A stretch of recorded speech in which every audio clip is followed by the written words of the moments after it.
Imagina você acordar em uma manhã fria de dezembro, liga a televisão ou pega o celular para ver as notícias, e descobre que um dos casais mais ricos do Canadá, Barry e Honey Sherman, foi encontrado morto dentro da própria mansão.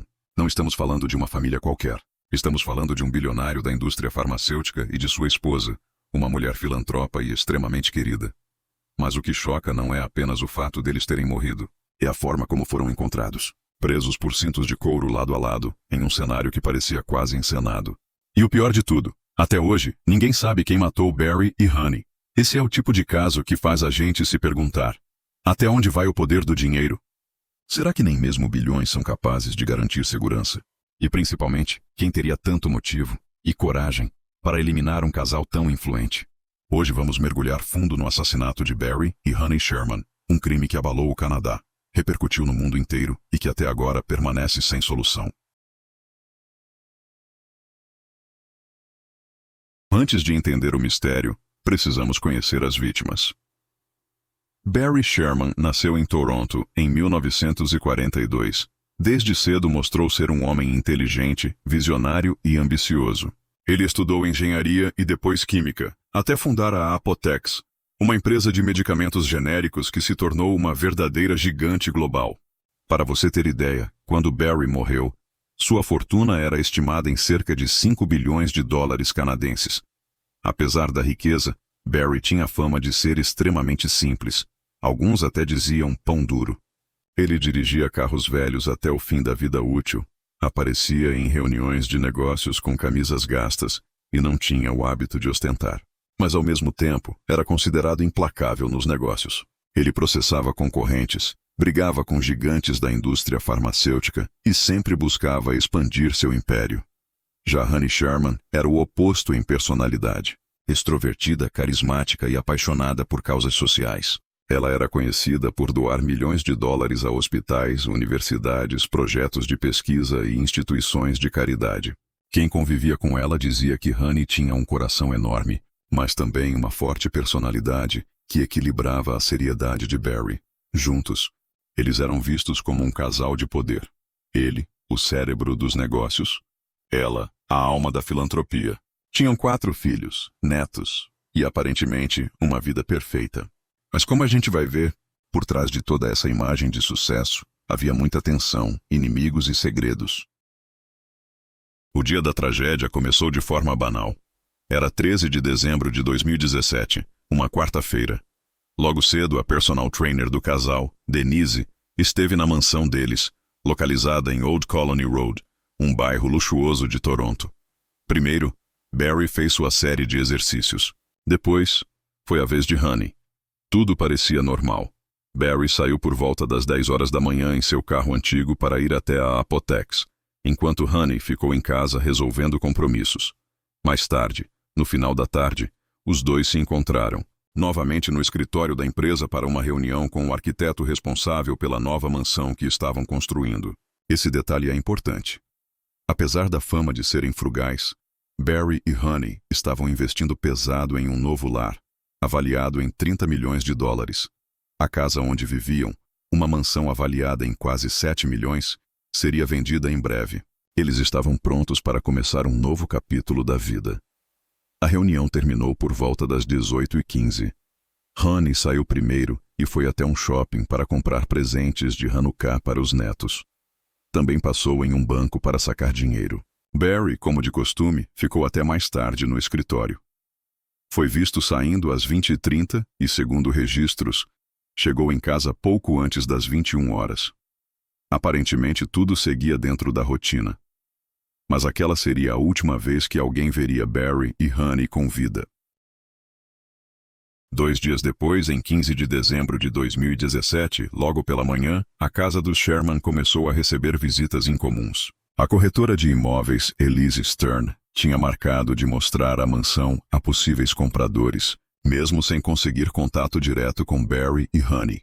Ao entrar, ela levou os clientes para conhecer cada detalhe da enorme casa de 12 mil pés quadrados. Mas quando desceu até a área da piscina interna, encontrou uma cena que jamais esqueceria. Lá estavam Barry e Honey, sentados lado a lado com cintos de couro enrolados no pescoço e presos ao corrimão. Os corpos estavam totalmente vestidos. Barry ainda usava os óculos. Eles não estavam caídos, mas sim posicionados, quase como se alguém tivesse encenado a cena. A corretora ficou em choque. Seus clientes, que também testemunharam a cena, pensaram se tratar de algum tipo de encenação macabra, uma decoração estranha, mas rapidamente entenderam que aquilo era real. Pouco tempo depois, a polícia foi acionada, e quando os investigadores chegaram, perceberam que não era um simples crime. Era algo muito mais sombrio. Poucas horas após a descoberta, os investigadores surpreenderam a todos com uma declaração polêmica. Não havia sinais de invasão e, por isso, consideravam a possibilidade de que o caso fosse um assassinato seguido de suicídio. Em outras palavras, a polícia cogitava que Barry teria matado Honey e depois tirado a própria vida. Essa teoria caiu como uma bomba na família e nos amigos. Para eles era inconcebível. Barry e Honey tinham muitos planos. Estavam prestes a construir uma nova mansão, comprando presentes de fim de ano para os netos, envolvidos em projetos filantrópicos. Nada indicava que planejavam acabar com a própria vida. Além disso, havia detalhes técnicos. Ambos apresentavam marcas nos pulsos, indicando que foram amarrados em algum momento. As posições dos corpos eram estranhamente organizadas. Barry não tinha condições físicas para subjugar Honey sozinho. Ele tinha 75 anos e saúde frágil, enquanto ela era ativa, fazia exercícios regularmente e poderia resistir. A teoria de assassinato seguido de suicídio parecia forçada, mas mesmo assim, durante 6 longas semanas, foi essa a linha de investigação da polícia de Toronto. A família Sherman ficou indignada com essa versão.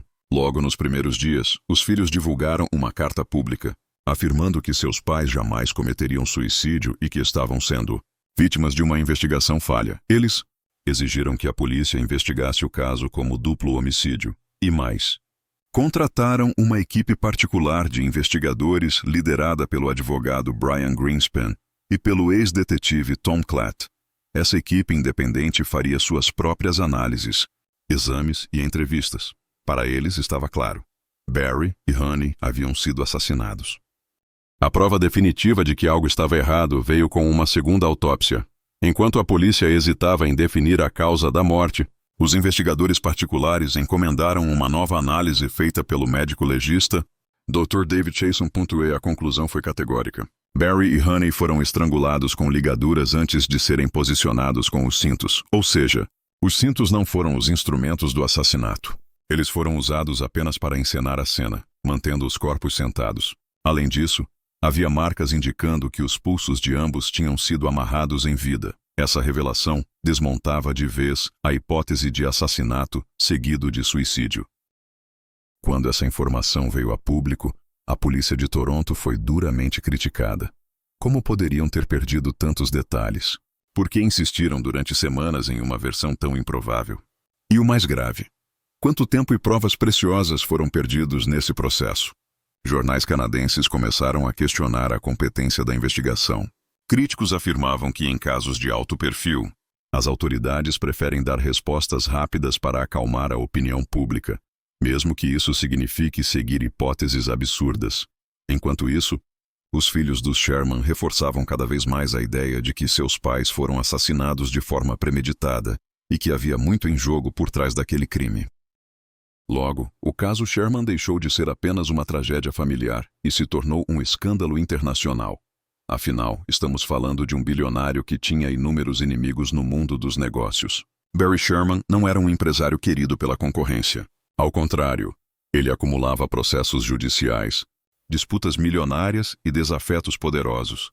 E então surgia a grande pergunta: o assassinato dos Sherman foi uma vingança pessoal, uma disputa de negócios ou algo ainda mais sombrio?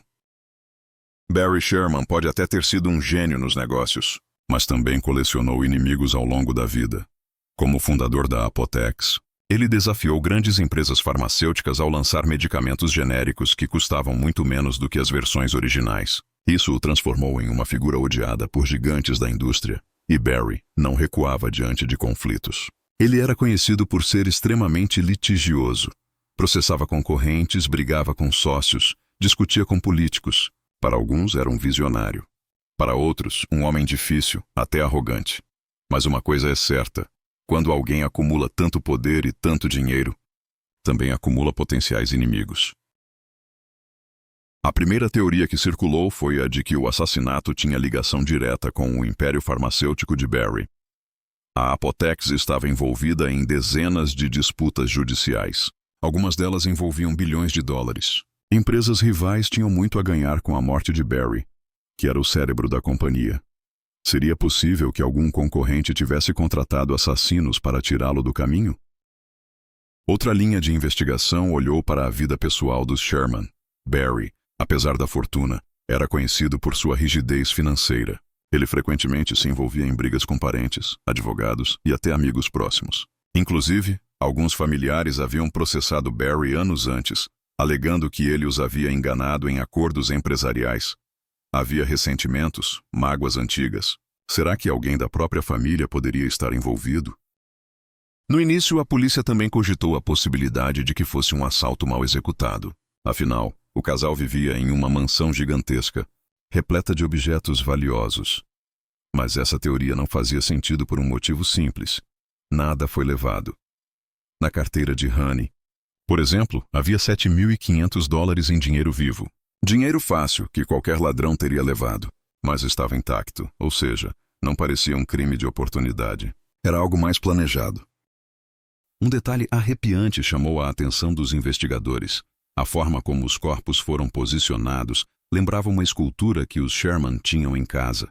Feita de lixo reciclado, a escultura mostrava figuras humanas sentadas lado a lado, em posição quase idêntica à que os corpos foram encontrados. Isso levantou suspeitas de que o assassino não apenas matou o casal, mas quis deixar uma mensagem, uma encenação, algo simbólico. O assassinato também teve repercussão no cenário político canadense. Barry e Honey eram grandes doadores de campanhas políticas, especialmente do Partido Liberal. Eles já haviam recebido em sua casa o primeiro-ministro Justin Trudeau para eventos de arrecadação de fundos. Pouco depois do crime, Trudeau chegou a comentar o caso publicamente, chamando a tragédia de inimaginável. Isso aumentou ainda mais a pressão sobre a polícia para resolver o mistério. Afinal, estávamos falando não apenas de um crime bárbaro, mas de vítimas que tinham conexões diretas com o mais alto nível do governo. Em poucas horas, o caso Sherman já estava estampado em jornais internacionais. O assassinato de bilionários, em plena mansão de luxo no coração de Toronto, parecia coisa de filme.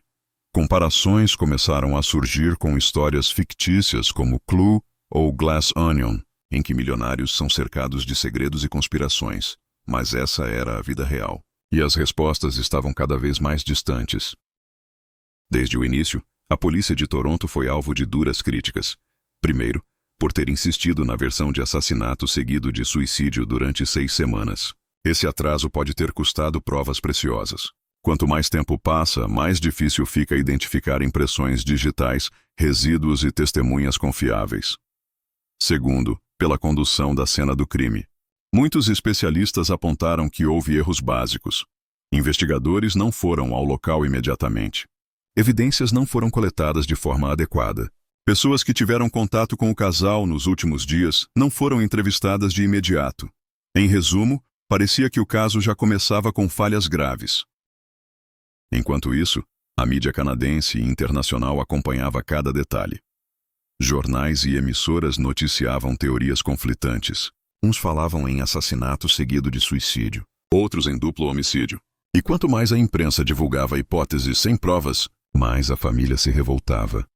Os filhos de Barry e Honey chegaram a soltar um comunicado duro, acusando a polícia de irresponsabilidade e pedindo que a investigação fosse tratada com seriedade. Diante da frustração com a polícia, a família Sherman decidiu agir por conta própria.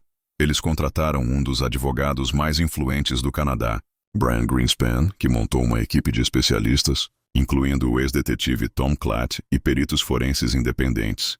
Essa equipe paralela realizou entrevistas, vasculhou vizinhanças e encomendou a segunda autópsia.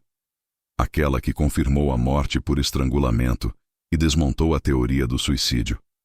Para os investigadores particulares, não havia dúvida.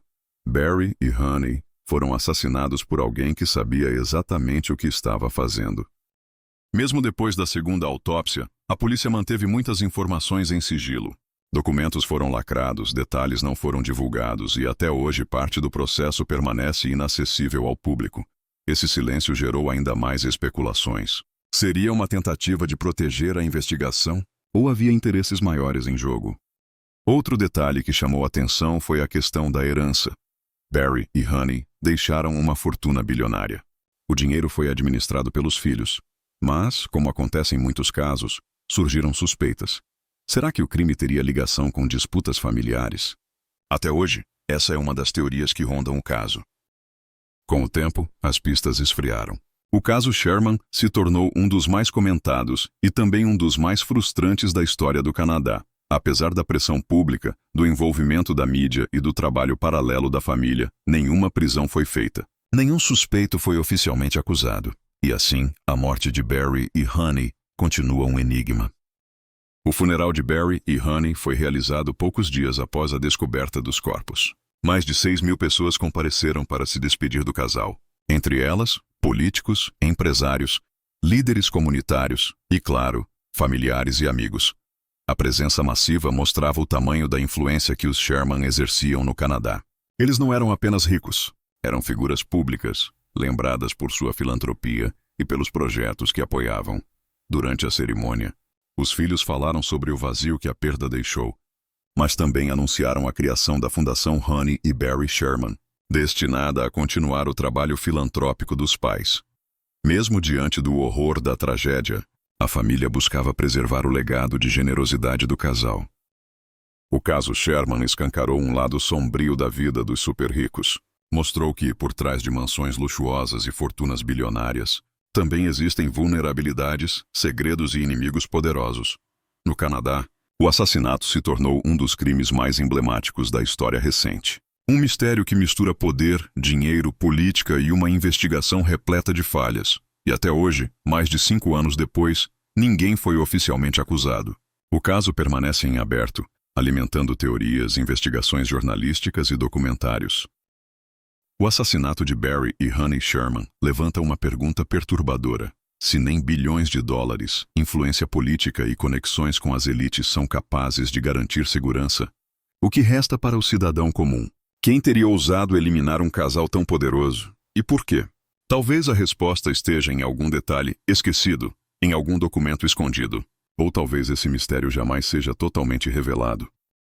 E aí, o que você acha desse caso? Foi um crime de negócios? Um acerto de contas familiar? Ou uma conspiração muito maior do que conseguimos imaginar? Deixa a sua teoria nos comentários, porque eu vou ler todas. Se você curtiu esse mergulho no mistério dos Sherman, já deixa o like, se inscreve no canal e ativa o sininho para não perder os próximos casos que vamos trazer por aqui. Até o próximo caso.